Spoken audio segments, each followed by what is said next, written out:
राघोपुर जा रहे हैं। वहां पर जितने साथियों ने, जितने कार्यकर्ताओं ने, जन स्वराज के परिवार के सदस्यों ने राजद के वहां पर जो उनका आधिपत्य है उसके खिलाफ जन स्वराज की बात को घर घर पहुंचाया है, उनके साथ जाकर बैठेंगे, कुछ लोगों से मुलाकात करेंगे, उनके साथ बैठकर उनकी जो भावना है उसको समझने का प्रयास करेंगे, ताकि कल जब केंद्रीय कमेटी की बैठक हो तो उसमें उनकी बात को शामिल किया जाए और कल उस पर जैसे बाकी सीट पर निर्णय होगा वैसे राघोपुर पर भी होगा। इसलिए आज मैं खुद से जा रहा हूं, राघोपुर दिन भर रहूंगा और ये समझने का प्रयास करूंगा कि वहां पर क्या कुछ करना चाहिए, कौन सबसे बेहतर व्यक्ति है जो चुनाव लड़ने के लिए माकूल पार्टी जिसको समझती है उसका नाम उसके लिए रिकमेंड किया जाएगा।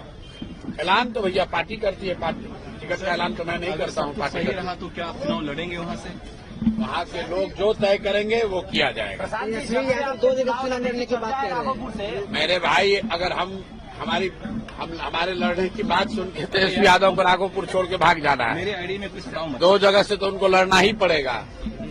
खाली ये चर्चा चल रही है कि प्रशांत किशोर जन स्वराज वहां लड़ने आ रहा है तो तेजस्वी यादव दूसरी सीट खोज रहे हैं। उनका भी हालत वही होगा जो राहुल गांधी का अमेठी में हुआ, छोड़कर गए वायनाड तो अमेठी से ही हार गए।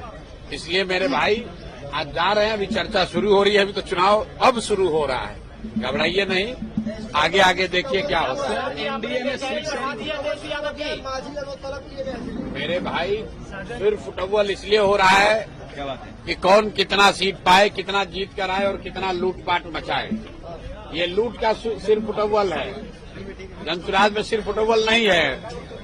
जो भी है, जो जिन साथी कार्यकर्ताओं ने काम किया है उनमें से ही कुछ लोगों को टिकट मिल रहा है, जिनको नहीं मिल रहा है उनको इस बात का दुख जरूर होगा कि उनको नहीं मिला, लेकिन इस बात का उनको जरूर एहसास है कि जिसने काम किया है उसी में से किसी को मिला है। कुछ आरोप लगा रहे हैं प्रशांत जी आप पर कि टिकट इधर उधर कर दिया। बिल्कुल ठीक बात है, आरोप तो लगेगा ही भाई। कुल मिला जुलाकर 243 लोग ही चुनाव लड़ सकते हैं, लेकिन जन स्वराज को बनाने के लिए तो हजारों लोगों ने खून पसीना बहाया है।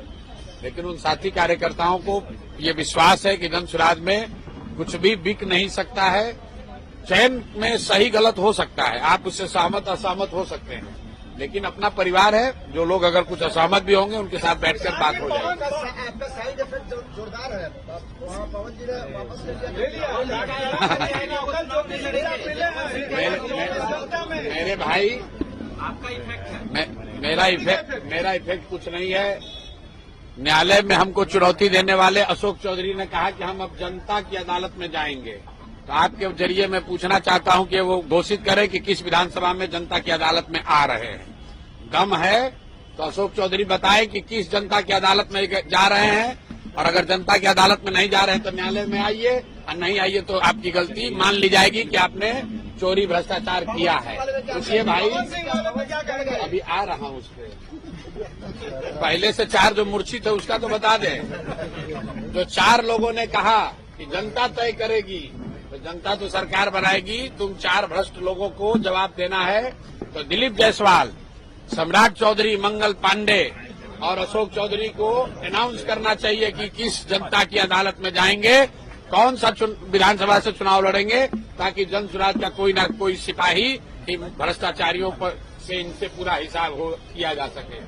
पवन सिंह से हमारा कोई झगड़ा नहीं है, मैंने कल भी कहा था, पवन सिंह जी हमारे मित्र हैं, वो भाजपा में है, कहाँ है उससे मतलब नहीं है, हमारे मित्र हैं।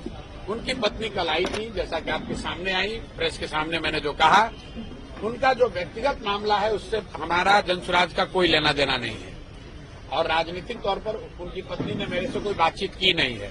जैसा आप बता रहे हैं, पवन सिंह जी ने कहा है कि वो चुनाव नहीं लड़ेंगे, तो ये उनका और भाजपा का मामला है, उस पर हम लोगों को कुछ नहीं कहना। अब भाई ये डर है कि क्या है, ये तो जाके आप उनसे पूछिए, अशोक चौधरी से पूछिए कि ये डर है कि प्रशांत किशोर का डर है कि तुम्हारे अपने किए गए भ्रष्टाचार का डर है। डर आदमी को अपने कर्मों का होता है। अगर आप गलत काम करेंगे तो आपको डर लगेगा। हम लोग गलत काम नहीं करते हैं, कोई डरने की बात नहीं है। आपसे डर गया, हमसे क्यों डरेंगे भाई, हमारे कोई पवन सिंह से थोड़ी झगड़ा है, हमारा